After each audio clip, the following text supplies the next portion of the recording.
그래서 이제 다시 수업을 이제 할게요. 그래서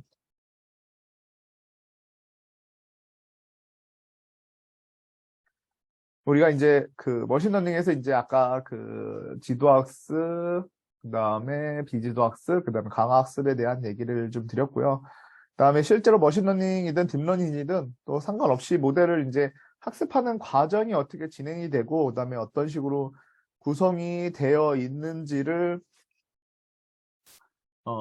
보여드리고 싶어가지고 요거를 한번 토론을 만들어 봤고요. 우리가 이제 그 학습을 진행하려고 그러면 어쨌든 가장 중요한 건 이제 데이터가 가장 중요한데 데이터를 수집해야겠죠. 그래서 데이터를 수집해야 되는데, 여러분들 데이터를 어떻게 수집하는 게 가장 편할까요? 혹시 여러분들의 생각이 하나 있다면 누구라도 상관없으니까, 네. 한번 채팅을 쳐줄 수 있을까요? 다현 학생 생각에 데이터를 어떻게 수집하는 게 좋을지 한번 채팅을 쳐줄 수 있을까요? 이게 다현 학생이 듣고 있는지 안 듣고 있는지 우리가 또 실시간으로 확인할 겸, 다현 학생 또 켰네요. 네. 다현 학생, 그럼 잠깐만요. 잠깐만요. 누가 한 명이 나간 건가? 뭐지? 몇 명 있지? 17명 있네요. 다현 학생이 지금 2개 들어온 건가요? 어, 헷갈리네. 이렇게 되니까. 우리가 13명인데 3개가 빠지면 저 빼면 13명 딱 맞네. 네. 4명을 빠지면 지금 다현 학생도 2개 들어오신 거구나. 네. 한번 다현 학생한테 한번 질문해 볼게요. 가장 편하게 데이터 수집하는 방법이 뭐가 있을까요?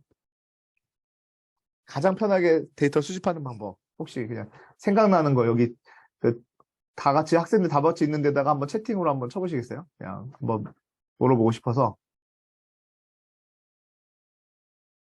가장 쉽게 데이터 수집하는 방법.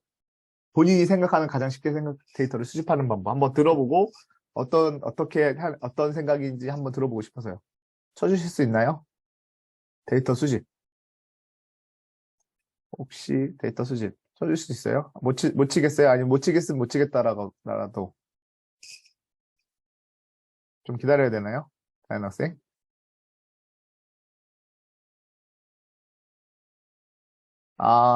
지금 컴퓨터에 캠이 이상해서 폰으로 들어와서 캠을 켰다. 폰으로 들어와서 켰다고? 그 얘기구나. 네. 뭐 좀 한번 써주세요. 아무 말이라도. 네, 얘기 좀 안 들려요? 다현 학생? 들리나요? 안 들리나요? 다현 학생이 안 들리는 건가? 질문이 뭐냐고요? 질문을 잘 모르겠다고요? 데이터를 수집하는 가장 데이터를 수집하는 방법 중에 가장 편한 방법이 뭐가 있을까요? 를 질문했습니다. 본인이 생각할 때 우리가 뭐 어떤 데이터가 있을 수 있잖아요. 그거를 가장 편하게 데이터를 수집하는 방법이 뭐가 있을까요? 를 질문했습니다. 모르겠어요? 그냥 잘 모르겠다는 뜻인가요? 대상한테 질문하는 거? 질문하는 거? 그렇죠. 질문하는 것도 될 수 있는데, 우리는 이제 어쨌든 컴퓨터로 해야 되니까 이거 말로 질문해가지고 데이터 수집하면 아마 그런 얘기인 것 같아요. 어, 설문조사 같은 거를 얘기하신 것 같아요. 설문조사 같은 거 얘기했는데, 설문조사는 데이터 수집하기가 너무 어려운 데이터예요. 근데 설문조사를 가지고도 우리가 예측은 해볼 수 있겠죠. 왜냐면 설문조사가 다 끝나고 나면 그 데이터는 어떻게 보면 레이블링이 다 되어 있는 데이터예요. 나이도 있고, 성별도 있고, 그리고 이 사람이 어떻게 생각하고 있는지를 알 수 있는 거죠. 예. 그래서, 예측을 해볼 수 있는 거죠. 그 다음에 거기다가 더 우리가 추가해서 인구 수 대비 투표자가 얼마나 되는지에 따라서 그런 것들을 우리가 생각할 수 있는데, 어, 가장 쉽게 데이터를 수집하는 방법 중에 제가 생각해 봤을 때 가장 쉽게 데이터를 쉽게 만드는 방법 중에 그냥 데이터를 내가 생성하면 됩니다. 이 뭐 랜덤한 값을 생성하는 것도 만약 랜덤한 값이 어떤 데이터에 관계가 있다면 내가 생성하는 게 가장 쉽게 데이터를 만드는 방법일 것 같긴 한데요. 그거는 어차피 의미 없는 데이터니까 빼고요.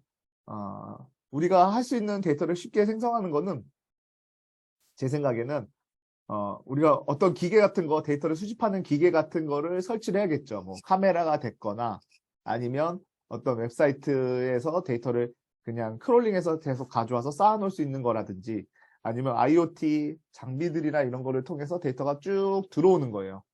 예, 그런 게 쉽게 데이터를 우리가 수집하고 모아서 쓸 수 있을 거예요. 근데 데이터를 수집하는 게 중요하지 않을 수 있어요. 데이터를 수집하는 게 왜 중요하지 않느냐면, 레이블링이라는 또 하나의 변수가 있습니다. 예. 사실은 데이터 수집보다 더 어려운 게 데이터 레이블링이 또 하나 존재해요. 그래서 데이터 레이블링만 하는 업체도 있다고 해요. 레이블링을 주로 하는 업체. 그래서 지금 이렇게만 보면 얘를 이것만 보면은 어떻게 활용하지를 좀 고민하실 수 있을 것 같아요. 그래서 제가 프로젝트를 진행하려고 했었고 어떻게 계획을 했었고 그런 것들을 좀 얘기를 좀 드리면 여러분들이 좀 이해가 편할 것 같아서 우리가 이제 모델하고 머신러닝을 써야 되는데 머신러닝이든 모델이든 요거를 어디다 써야 될까요? 딥러닝이든 어디다 써야 될까요? 아직 우리가 배우고 있으니까 이 실무에서 어떻게 쓰는지도 모르고 어떻게 하는지도 모르니까 근데 뭐 대표적으로 여러분들이 만약에 뭐 석사나 박사를 가게 되면 학술적으로는 많이 쓰게 될 겁니다. 학술적으로는 사용하게 될 건데 저는 학술보다는 우리가 산업적으로도 갈 수 있으니까 산업으로도 갈 수 있으니까 산업 쪽 얘기를 해보고 싶어요. 그래서 산업 쪽으로 가면 내가 어떤 일에 어떤 직업을 가질지 모르겠지만 최소 여기 있는 사람들이 어쨌든 우리가 그 AI 여러분들 잠시만요. 죄송합니다. 네, AI 융합학과니까 학과를 잠깐 까먹었습니다. 죄송합니다. AI 융합학과니까 우리가 AI적으로 우리가 어떤 생각을 어떻게 가질지를 한번 생각해 보자는 거죠. 그래서 실제 산업이랑 어떻게 우리가 잘 이루어지는지 그리고 어떻게 활용할 수 있는지를 하는 건데 산업이라고 하면 지금 있는 산업 같은 경우는 대부분이 뭐 산업이라고 하면 이제 공장이 있을 수 있고요. 그리고 여러분들이 이제 취업하게 되면 뭐 화이트 칼라들이 일하는 그런 인터넷을 기반으로 해서 뭐 11번 가나 뭐 쿠팡 같이 인터넷을 이용해서 데이터를 주고받고 사람들이 물건을 사는 그런 것들이 있을 수 있고요. 그 다음에 여러분들이 거기 인터넷 이런 두 개의 공장의 어떤 시스템을 개발하는 개발자 쪽으로 갈 확률이 높겠죠. 그래서 뭐 쿠팡이 됐건 당근이 됐건 인터넷을 이용해서 돈을 버는 회사들의 뭐 광고나 이런 거에 개발자가 되거나 아니면 공장에 들어가서 공장의 시스템을 하는 어떤 개발이나 아니면 여기서 만들어지는 제품에 대한 개발 뭐 그게 공장이 있지만 거기서 뭐 스마트폰을 만드는 데에서 스마트폰 프로그램 삼성전자 같은 데 들어가서 스마트폰의 어플을 만든다든지 프로그램을 만드는 이런 개발자 이렇게 뭐 크게 뭐 큰 분류를 해서 뭐 이런 식으로 나눠질 수 있을 것 같은데 산업에서 인터넷이라고 하면은 조금 인터넷이나 개발자라고 하면은 AI를 활용할 수 있을 것 같은 거 여러분들도 조금 충분히 제 개인적인 생각에 충분히 생각할 수 있을 것 같은데 공장에서 어떻게 활용하는지를 한번 보시면 좋을 것 같아요. 그래서 공장에서 어떻게 활용하는지를 저는 좀 설명을 드리고 싶어가지고 공장 얘기를 좀 꺼내려고 하고요. 그래서 다시 공장으로 돌아와서 우리가 공장이라고 하면 무슨 공장이 있냐면 뭐 지금 여러 가지 공장들이 있지만 공장들이라고 하면 그 다음으로 넘어가는 게 이제 자동화가 잘 돼 있습니다. 자동화가 잘 돼 있어서 이 자동화 메커니즘을 좀 더 편하게 만들어 주면 줄수록 우리 그 생산성이 올라가는 거죠. 공장에 있는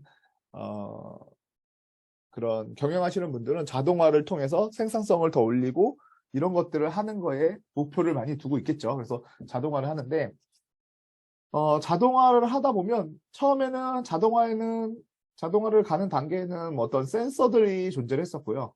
그 센서를 통해서 센서라고 하면 뭐 대표적인 게 이제 뭐 카메라도 있을 수 있겠지만 카메라가 가장 대표적일 수 있죠.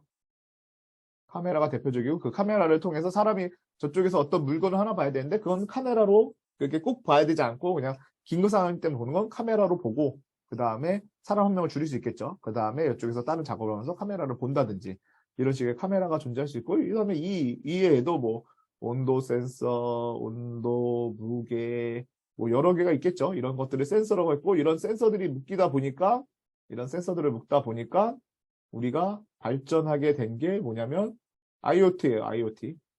IoT가 발전하게 됐겠죠. 그 다음에 IoT가 발전하고 난 다음에 이런 IoT들이 생성되는 데이터들이 이거 생성되는 데이터 도메인을 잘 정리해서 저장하게 되면 DB에다가 잘 저장하게 되면 이게 우리는 빅데이터가 되는 거죠. 빅데이터가 되는 건데 여기서 빅데이터까지는 왔는데 그 다음에 빅데이터는 엄청 많아. 한 10년치 데이터가 쌓여 있어. 예, 10년치 데이터는 쌓여 있는데 그 다음 발전이 아직은 좀 둔화되어 있어요. 공장을 보면 아까 산업체로 들어와서 우리가 공장에 갔어. 그래서 자동화를 하기 위해서 센서들 많이 설치해. 사람들 인력 원래는 100명 있었는데 센서 하나 설치해서 뭐 50명 만들고 그 다음에 지금 20명 만들고 어쨌든 줄여도 최소 1명은 있어야 될 거 아니에요. 모든 것들이 다 자동화돼 있다 그래도 그 자동화를 켜지고 하는 것들에 사람 1명은 있어야 돼. 더 이상 사실상 1명은 좀 의미가 1명은 말이 100명 있던 회사가 1명이 된다는 건 말이 안 되지만 한 20명은 있겠죠. 어쨌든 돌아는 가는데 요렇게 된단 말이에요. 근데 요런 센서들 IoT들인데 정확도가 좀 떨어지거나 여러 가지 문제들이 존재를 할 수 있겠죠. 그래서 요런 자동화에서 이렇게 돼 있는데 제가 여기서 의뢰받았던 것들은 실제로 제가 이루어지진 않았지만 어느 정도 좀 단계를 놨던 건 뭐냐면 하림이라고 여러분 들어보셨죠? 하림이라는 곳에 닭이 이제 만들어지는 닭을 이제 생닭을 만들어서 이제 판매하는 그 회사예요. 생닭을 만들어서 판매하는 회사인데 자동화로 잘 되어 있습니다. 그래서 어떻게 돼 있냐면 거기는 구조가 자동화가 잘 돼 있어가지고 다 자동화돼 있어서 닭을 털이 다 뽑히고 이제 닭이 이렇게 좀 그림을 좀 이렇게 좀 이상하게 좀 잘 못 그리지만 이렇게 돼서 닭이 이렇게 이제 이렇게 만들어져 있죠. 이게 닭이라고 할게요. 생닭이라고 할게요. 여러분들 좀 혐오스럽게 생각하지 마시고 생닭을 좀 잘 표현하면서 제가 이렇게 좀 드는데 얘가 여기 이렇게 걸려 있어요. 이렇게 좀 잔인하긴 한데 이렇게 고리에 걸려 있어가지고 요게 한 마리만 있는 게 아니라 이렇게 여러 마리들이 이렇게 다 존재를 해요. 이런 식으로 해서 요 레일에 요게 딱 걸려 있어서 요게 레일을 타고 이쪽으로 이동을 합니다. 그래서 여기에 털 뽑는 과정, 그 다음에 물 뿌려서 세척하는 과정 다 자동화로 이루어집니다. 이게 쭉 계속 이동을 해요. 근데 여기서 뭐 다른 것들은 잘 되어 있는데 문제가 뭐냐면 우리 닭에 가장 중요한 게 뭐가 있을까요? 닭에서 여러분들이 생각할 때 이 사람들이 가장 중요하게 생각하는 게 뭐가 있을까요? 한번 우리가 산업의 어떤 회사의 경영진이다. 이게 가장 중요한 게 뭐가 있을까요, 여러분들?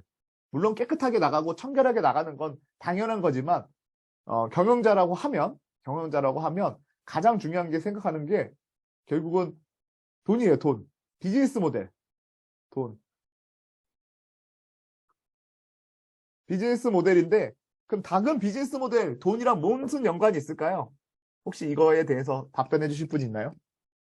돈. 닭이 비즈니스 모델과 연관관계가 있는 거. 우리 상관관계를 찾아야 되니까. 이 사람들이 왜 이런 문제 제기를 했을지를 한번 생각해 보자는 거죠. 여기서 비즈니스 모델 아니면 뭐가 필요할까요? 비즈니스 모델. 뭐 때문에 이 사람들이 그 요청을 할까요? 혹시 예상되는 답변 혹시 생각나는 거 있으면 뭐가 있을까요? 얘기해 주실 분 있나요? 우리 성지연 학생 듣고 있나요? 뭐가 있을까요? 비즈니스 모델. 이 닭은 비즈니스 모델과 그러니까 돈과 어떤 관계가 있을까요? 물론 팔면 되긴 하지만 혹시 우리 닭을 먹어봤으니까 성지연 학생 혹시 뭐 답변해 주실 거 있어요? 없으면 없음이라도 혹시 듣고 있다면 안 듣고 있는지 확인할 겸 해서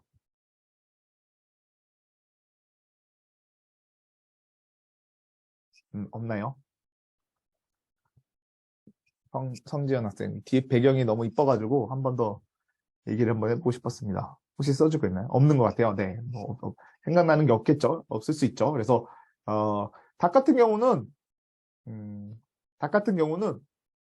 요 무게가 되게 중요한 거예요. 어떤 거든 간에 상품성이 중요하잖아요. 그래서 무게가 가장 중요했고 그래서 그 무게에 따라서 이 닭을 1호부터 뭐 10몇 호까지 10호까지를 구분해야 되는 그런 작업들이 필요합니다. 그러면 자동화가 잘 되어 있는데 그게 뭔 상관이냐라고 얘기할 수 있는데 상관이 살짝 있었던 건 뭐냐면 이 닭이 이렇게 쭉 레일을 타고 이동하면서 세척하고 뭐하고 여러 가지 단계를 거쳐서 어떤 공장이 있으면 라인을 이렇게 돌아서 나오면 최종적으로는 요 포장지에 포장이 된 생닭 1호가 만들어집니다.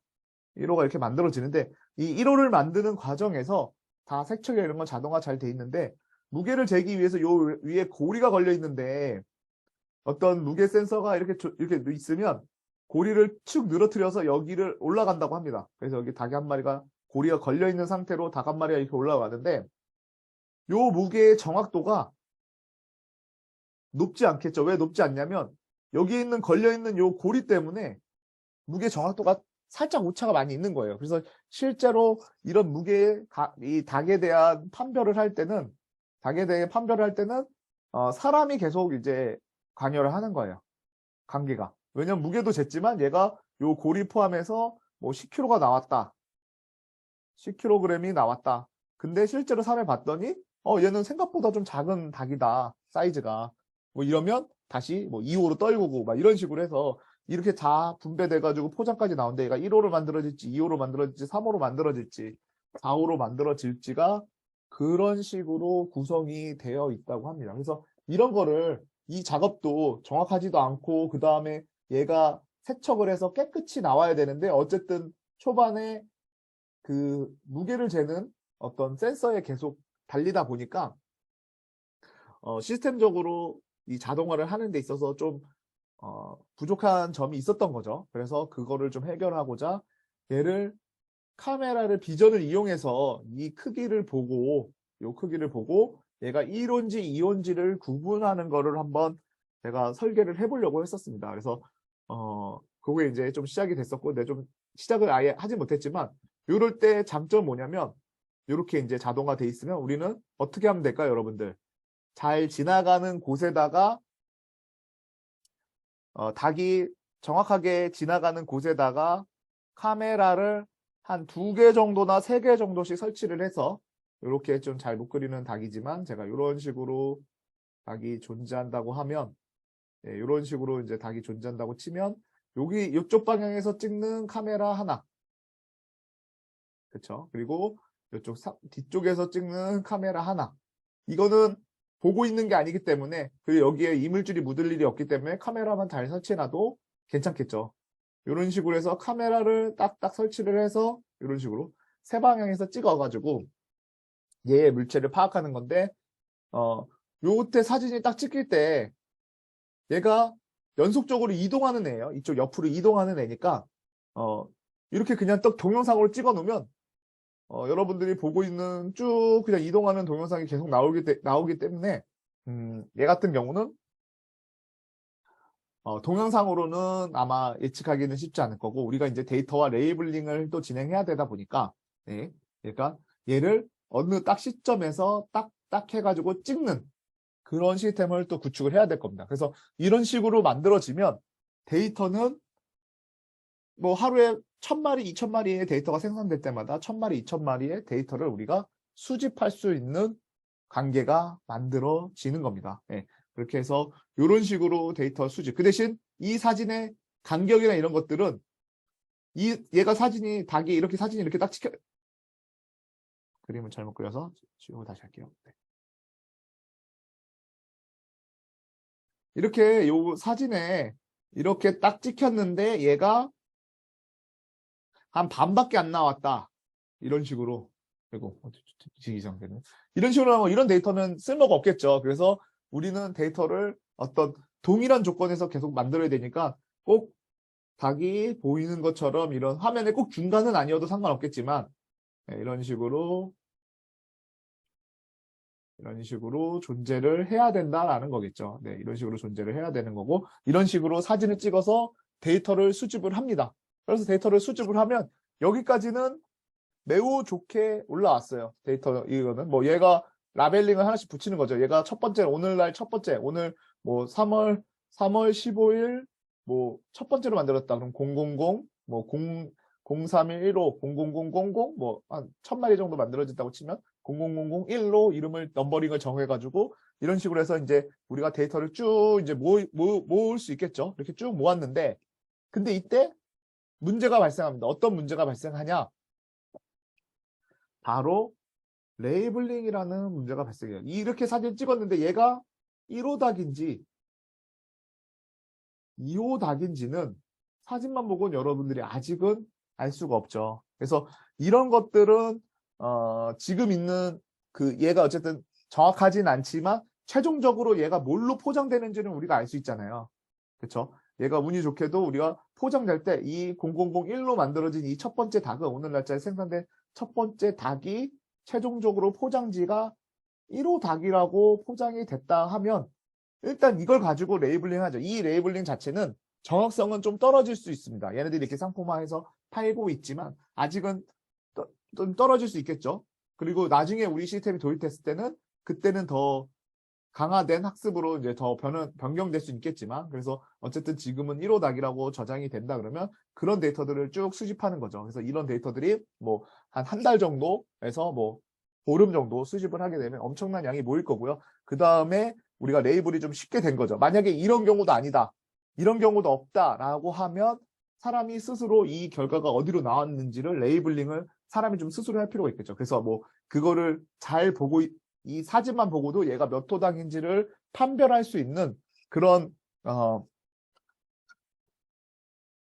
생산 쪽에 그렇게 공장에서 생산을 하시는 어떻게 보면 숙련된 그런 숙련자가 있겠죠. 그래서 그런 숙련자한테 요거를 물어봐서 그 사람이 레이블링을 한다든지 아니면 그 레이블링 방법을 배워서 제가 직접 레이블링을 한다든지를 통해서 레이블링을 해야 됩니다. 그래서 레이블링 작업이 어떤 작업에서 가장 힘들 때가 많습니다. 그래서 레이블링을 편하게 할 수 있는 작업으로 가는 게 여러분들이 나중에 AI 만약에 그런 개발자가 된다 그러면 레이블링, 데이터 수집을 편하게 할 수 있는 방법 그리고 왜냐하면 여기가 제일 많은 시간이 어떻게 보면은 걸리거든요. 그리고 그 부분은 노력을 가장 많이 하게 되다 보니까 데이터 수집을 편하게 할 수 있는 방법, 그 다음에 레이블링을 편하게 할 수 있는 방법을 찾으셔야 됩니다. 그래서 재밌는 예로 데이터에서 레이블링이 쉽게 된다고 하면 이런 것들이 사실은 어떻게 보면은 먼저 학습되고 먼저 연구돼서 결과들이 나와 있는 것들이 많이 있어요. 대표적인 예로 뭐가 있냐면 여러분들 데이터만 있다면 레이블링을 쉽게 할 수 있는 것 중에 뭐냐면 이런 것들은 레이블링이 어렵겠죠. 만약에 어떤 기술자가 없거나 어떤 기계가 IoT 센서가 좀 부족하다 그러면 레이블링이 좀 쉽지 않을 겁니다. 근데 쉽게 레이블링 하는 예 중에 하나를 제가 두 가지 정도를 이미지에서 드릴 건데 하나는 뭐냐면 어떤 이미지가 있다면 이게 해상도가 255까지의 해상도를 가지고 있는 애가 있어요. 네, 255 곱하기 255의 해상도를 가지고 있는 애가 있는데 얘를 저해상도로 만듭니다.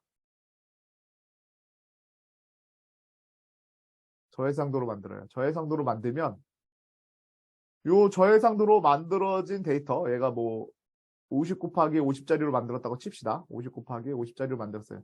그러면 얘가 저해상도로 만들어진 애가 데이터고요. 그 다음에 요 고해상도인 데이터가 레이블링이라고 생각하면 어때요, 여러분들? 이러면 되게 쉽게 만들어질 수 있다는 얘기를 하고 싶었던 겁니다. 그러니까 처음부터 우리가 결과를 가지고 있어. 그리고 난 다음에 걔를 이 아래로 내리는 건 너무 쉬운 작업이에요. 근데 반대로 저해상도를 고해상도로 만드는 작업은 너무 어려운 작업입니다.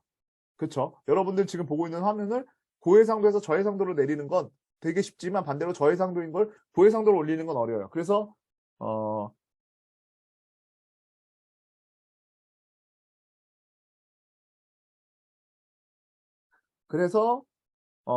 이런 걸 가지고 만약에 학습을 시키는 거죠. 이렇게 고해상도 큰 이미지가 있었는데 이렇게 작은 이미지로 만들어서 얘를 가지고 정답이 이거야. 얘가 정답이라고 알려주고죠. 레이블이죠. 정답이 이거야. 정답이 이거야라는 걸 계속 알려줘서 학습을 시키고 나면 계속 학습이 엄청나게 성능이 좋아져서 뭐 95% 확률로 이 영상이 이게 된다면 이렇게 95% 확률로 이렇게 이걸 만들어낼 수 있다면 그 다음에는 이제 이게 필요 없는 거죠. 어느 조그만 이미지 딱 던져주고 야 이거 만들어 와. 그럼 얘가 이렇게 만들어 왔어요. 그러면 우리는 그래도 예측을 할 수 있겠죠. 어느 정도로? 한 95% 정도로는 이 이미지가 이 이미지겠구나. 저해상도인 이미지가 고해상도이겠구나를 알 수 있는 겁니다. 그래서 이런 식으로 데이터가 만들 수 있는 거예요. 정답을 가지고 데이터를 만들어 가는 거죠. 그리고 난 다음에 학습을 시켜서 저걸 하는 거죠. 다시 이제 고해상도를 만들어가는 거예요. 그래서 요거랑 비슷한 것도 뭐 있냐면 흑백. 컬러 사진을 가지고 흑백을 만드는 겁니다. 그래서 저는 이게 만들어졌을 때, 이걸 내가 먼저 했어야 되는데 너무 아쉽다라는 생각을 했었어요. 왜냐면 어떤 컬러 사진을 많이 모아가지고 컬러 사진을 많이 몰아서 흑백으로 만드는 건 너무 쉬워요. 그쵸? 그냥 그거는 흑백으로 만드는 건 그냥 계산해서 그냥 우리 오픈CV라든지 영상 처리 조금만 하면 그냥 함수 하나로 딱 이루어집니다. 그래서 컬러가 흑백으로 전환한 다음에 그걸 학습을 통해서 흑백 이미지가 다시 컬러풀하게 만들어지는 거. 그리고 그 성능이 몇 % 이상 올라가기만 한다면, 물론 이거는 정화성은 그렇게 좋을 수는 없어요. 아무리 잘한다 해도. 그렇지, 그 형태를 보고 하는 거죠. 사람이 있었다면 이 사람의 색상은 어땠을까? 이 사람이 지금 어떤 거에 따라서 피부색을 어떤 톤으로 넣어야 될지를 하나 만들어가는 과정이죠. 그래서 저해상도에서 고해상도의 데이터를 가지고 저해상도를 만들고 그 저해상도와 레이블링을 고해상도 데이터를 가지고 학습을 시킨 다음에 만들어지는 거라든지, 그 다음에 원래 컬러풀한 이미지만 쭉 모아가지고 얘를 다시 흑백으로 만든 다음에 그걸 그대로 다시 학습을 돌려서 다시 흑백 사진이 컬러풀하게 만들어진다. 그 다음에 다시 이제 여러분들 그게 잘 만들어졌다 그러면 여러분들 이제 집에 가면 앨범, 여러분들 부모님의 앨범 아니면 부모님의 앨범이 다 컬러풀하다 그러면 여러분들의 그 할아버지나 할머니의 그런 앨범들에서 흑백 사진을 컬러풀하게 변경해가지고 다시 한 번 더 보면 또 추억을 다시 한번 볼 수 있는 그런 것들을 만드는 과정들이든지, 해상도가 낮은 옛날에 찍어놨던 그런 필름 사진을 저해상도로 뽑은 필름 사진을 이제 스캔하면 이제 저해상도로 스캔이 될 테니까요. 그걸 다시 고해상도로 만들어주는 시스템이라든지 이런 것들을 만드는 것들을 하게 되면 쉽게 데이터는 인터넷에 있는 많은 이미지 사진들을 그냥 가져와서 쓰시면 될 것 같고요. 그 다음에 그건 인터넷에서 그냥 데이터를 가져오는 거죠. 그래서 데이터 수집이 편하게, 우리 개발자라면 편하게 하는 부분이 인터넷을 통해서 데이터를 수집하고요. 인터넷에 무수히 많은 이미지 영상 엄청 많잖아요. 그런 이미지 영상 그냥 무수히 많이 수집해서, 물론 그 이미지에는 당연히 그런 것들은 들어있겠죠. 뭐 개인정보가 들어있기 때문에 함부로 쓸 수 없겠죠. 우리가 학습용으로 쓰는 거니까, 우리 내부적으로 쓰는 거니까 사실은 외부에도 어떤 표출이 되지 않기 때문에 제가 볼 때는 뭐 문제되지 않는 그런 이미지들 많이 있으니까 그런 거 쓰셔도 되고, 그래서 그런 이미지를 모아서 레이블링 하는 게 어려움이 있는데 그런 레이블링들을 내가 있는 기술 가지고 저해상도로 만드든 흑백으로 만드는 걸를 통해서 레이블링을 한 번에 해결할 수 있겠죠. 네. 그래서 산업 쪽에서 다시 이제 좀 쉽게 만드는 과정을 잠깐 말씀드린 거고, 산업 쪽으로 다시 들어오면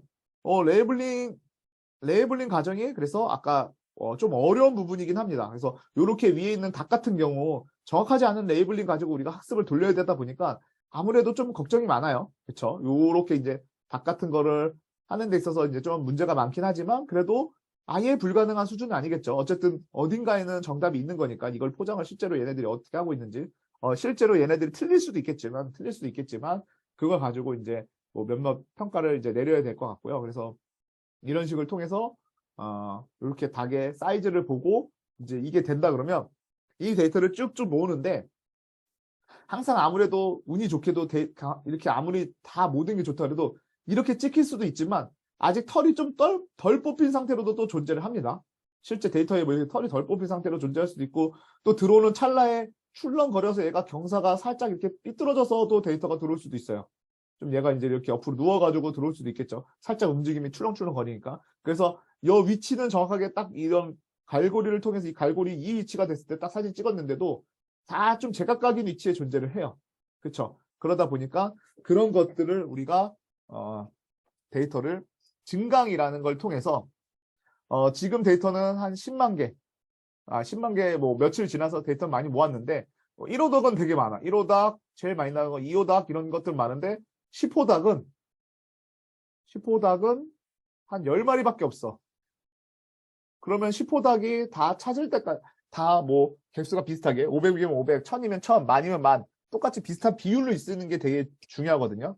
똑같은 비율로 존재하는 게. 근데 10호닭은 10마리밖에 없고 1호닭은 뭐 1000마리가 있어. 1000마리의 이제 레이블링 데이터가 있어. 그러면 10호닭쯤은 좀 10마리는 너무 적긴 한데 한 100마리라고 합시다. 100마리 정도 있으면 이런 데이터들을 좀 증강을 시켜줘야 됩니다. 그래서 증강을 시켜서 비슷한 비율로 뭐 1호닭이 1000마리 있다면 증강으로 100이었으니까 한 5배 정도 증강을 시켜서 뭐 500마리를 만든다든지, 예, 비율적으로 동일한 스타일로 만들어서 증강을 시키고요. 그 다음에 그렇게 증강이 된 것들 가지고 우리가 여기에 훈련셋, 테스트셋, 요거 검증셋은 나중에 우리가 한번 딥러닝 쪽이나 아니면 사이킷러닝 좀 후반부에 좀 얘기는 할 거지만 이런 형태의 데이터들로 구성을 하게 되고요. 이때 어떤 특징점을 확실히 잡아야겠죠. 특징점을 잡는다는 건 특성이나 특징점을 잡는다고 저는 얘기를 드리는데, 아까 우리가 주택 면적과 가격이 특징점이 서로 있는 거죠. 그래서 우리가 사진을 찍었다면 어쨌든 무게와 관계가 있을 확률이 매우 높고요. 사진 어떤 전체 닭의 사진이 있다면 얘는 무게와 관계가 있을 특징점을 충분히 잡을 수 있는 거죠. 그러니까 제가 사진을 하려고 했던 거죠. 물론 센서로도 할 수 있겠죠. 근데 이런 센서로 하게 되면 좀 힘들 수도 있어요. 뭐냐면 뭐 이렇게 닭이 이렇게 딱 존재하는 어떤 물체가 존재하는데 여기서부터 여기까지 길이를 가지고 우리가 하겠다. 이 닭의 여기서부터 여기까지의 길이를 가지고 하겠다. 여기가 뭐 10cm냐, 여기가 12cm냐에 따라서 얘의 무게를 판별하겠다. 이거는 당연히 연관관계는 있을 수 있지만 관계성이 특징점 잡기에는 그렇게 좋지 않은 거죠. 그러다 보니까 그런 거를 잴 수도, 아니면 둘레를 잴 수도 있고요. 무게를 재지 않고 어떤 둘레를 잰다든지 이런 걸로도 할 수는 있겠지만 그런 거는 특징점 잡기가 좀 그렇게 좋지는 않을 수 있어요. 그래서 지금 특징점 잡는 것 중에서 사실은 카메라가 어떻게 보면 모든 거를 다 내포하고 있기 때문에 카메라로 특징점을 잡으면 큰 문제가 되지 않을 때가 많더라고요. 제가 경험상 어떤 자동화를 해주는 데 있어서 경험상 카메라를 가지고 특징점, 왜냐하면 둘레가 될 수도 있고요. 그 다음에 키가 될 수도 있고 카메라로 하게 되면 그런 것들이 이제 잘 구성이 되다 보니까, 네, 이런 식으로 우리가 특징점을 잡아가는 거죠. 그래서 카메라로 찍게 되면 이거 무게 재는데 충분히 가능성 있겠다. 예, 하겠죠. 예, 그래서 요렇게 갈고리가 동일하다고 치면 이런 것들도 이제 찍혀 있을 거고요. 그거 가지고 우리 특징점을 잡아야겠죠. 그래서 혹시 IoT 센서를 가지고 어떤 둘레가 있고 키가 있고 그 다음에 IoT 센서에 닭의 온도가 있어. 닭의 온도는 사실은 어떤 것도 관계가 없겠지만 뭐 이걸 그래프를 그려봤더니 닭의 온도가 낮을 때는 수분 함량이 높아서 무게가 좀 올라가고 닭의 온도가 내릴 때 이런 걸 또 있을 수도 있는 거예요. 그런 것들을 우리가 하나씩 찾으면서 이런 것들을 특징점 넣어도 되겠다. 온도에 따라서 얘네가 크기가 팽창할 수도 있고 축소될 수도 있네. 겨울에 생산된 애와 여름에 생산된 애가 좀 다를 수도 있겠다. 그러면 여기에 또 새로운 특징점이 하나 더 들어가는 거죠. 누구냐? 온도가 될 수도 있는 거예요. 온도가 여기 시스템에 반영될 수 있다라는 거죠. 그냥 볼 때는 큰 변화가 없었는데 여름이 됐더니 1호 생산량이 올라가고 1호의 생산량이 이렇게 올라가는 추세가 되고 겨울이 되니까 1호 생산량이 좀 떨어져. 반대로 10호 생산량은 겨울이 되면 여름 겨울이죠. 시간별로. 겨울이 되면 되다가 여름 되면 이런 식으로 나타난다면 X축이 이제 1년의 주기라고 할게요. 1년의 주기. S축이 1년의 주기라고 하면 생산량이 이런 표가 나타난다 그러면 이거 온도도 데이터를 쓸 수도 있겠구나 라는 거를 우리가 파악할 수 있겠죠. 그래서 온도가 오늘 주변 온도가 너무 낮다면 뭔가 부피가 줄어드는 그런 과정이 있을 수 있고 뭐 이런 것들이 있을 수 있다 보니까 그런 것도 되게 중요한 역할이 될 수 있겠고, 그럼 온도도 이것도 활용할 수도 있겠다. 그 대신 처음에는 사진이 거의 주가 되겠죠. 아무리 온도가 좋다 하더라도 바로 온도를 가지고 뭔가를 하기에는 먼저 크게 한 성능을 한 70%에서 뭐 80%까지 넣고 그 다음에 온도를 이용해서 뭐 거기서 5%를 더 올린다든지 이런 식으로 만들어지는 과정이 필요할 겁니다. 그래서 그렇게 만들어진 이런 사진들을 모으면 그 다음에 학습 알고리즘, 우리가 사이클런으로 하기에는 좀 어려움이 있을 수 있습니다. 그래서 사이클런으로 하기보다는 뭐 텐서플로우나 아니면 파이토치로 하게 되면 되는데, 뭐 학습용으로는 좋은 게 이제 파이토치라고 하고 그다음에 산업용이나 이런 또 제품화 하는 데 있어서 또 좋은 점이 텐서플로우니까요. 텐서플로우로 진행하시게 될 것 같아요. 그래서 텐서플로우로 모델을 만들어가고 모델을 선택하게 되고 그 다음에 이때 나중에 여러분들이 이제 여러 가지 규제들을 넣고 하이퍼 파라미터를 많이 변경하는 것들을 하게 될 겁니다. 아마 저번 기초 이론 같은 걸 들었기 때문에 그런 하이퍼 파라미터들이 어떤 게 있는지를 대충은 어느 정도 알 것 같고요. 그 다음에 딥러닝을 구성을 해야 될 텐데, 이 딥러닝을 구성하는 단계에서는 얘는 하드웨어 성능이랑 많이 연관관계가 있습니다. 하드웨어 성능이라 그러면 우리가 지금 우리는 지금 콜앱에서 간단한 거를 돌리지만 여러분들이 회사를 가게 되면 아마 딥러닝 AI 만약에 그런 쪽에 이제 취업하게 되면 딥러닝 서버를 하나씩 가지고 있을 거예요. 그래서 뭐 30 그냥 가장 일반적인 게 지금은 우리가 쓰고 있는 그래픽 카드 이제 3090 뭐 2개, 6개, 뭐 4개를 클러스팅으로 묶어져 있는 3090을 쓰는 데도 있을 거고요. 그 다음에 뭐 A100이라 그래가지고 그 3090 6개를 클러스터한 거보다 성능이 비슷하거나 좀 더 좋은, 살짝 부족한 뭐 A100이라든지 이런 것들의 또 딥러닝 넷 전용, 여러분들이 아마 하나에 뭐 한 몇천만 원씩 하죠. 2천만 원, 3천만 원씩 하는 그런 그래픽 카드들로 구성되어 있는 애들도 있습니다. 그래서 그런 쪽으로 그런 거를 이용해서 거기에서 이제 최대 성능으로 끌어올려가지고 결과를 만들어가는 과정이 필요할 겁니다. 그래서 참고로 제가 지금 다니고 있는 회사에서는 3090을 2개를 클러스터로 쓰고 있어요. 2개를 클러스터로 쓰고 있고요. 예전에 이제 3090 1개를 클러스터로 쓰고 있었는데 좀 부족해가지고 1개에서 이제 하나를 더 추가해가지고 2개를 클러스터하고 쓰고 있고, 나중에 이제 이것도 저희 이제 부족하다 그러면 좀 더 성능 업그레이드를 하게 될 것 같고요. 어쨌든 이런 식으로 요거를 만약에 이제 카메라로 설계하게 되면 아까 무게재는 쪽은 이제 나중에는 이제 제거가 되겠죠. 그 다음에 여러 가지 모델들을 만들어질 겁니다. 처음에 이 첫 번째 후보라고 했는데 얘는 70% 성능이 나올 수도 있고요. 그 다음에 얘가 이제 또 80% 성능이 나올 수도 있고요. 그 다음에 만들어지네요. 얘가 뭐 90%. 근데 이게 끝이 아니죠. 계속 올려가는 거죠. 어쨌든 뭐 우리가 타겟으로 잡고 있는 퍼센트가 있겠죠. 뭐 95%가 될 수도 있고요. 뭐 99%가 될 수도 있습니다.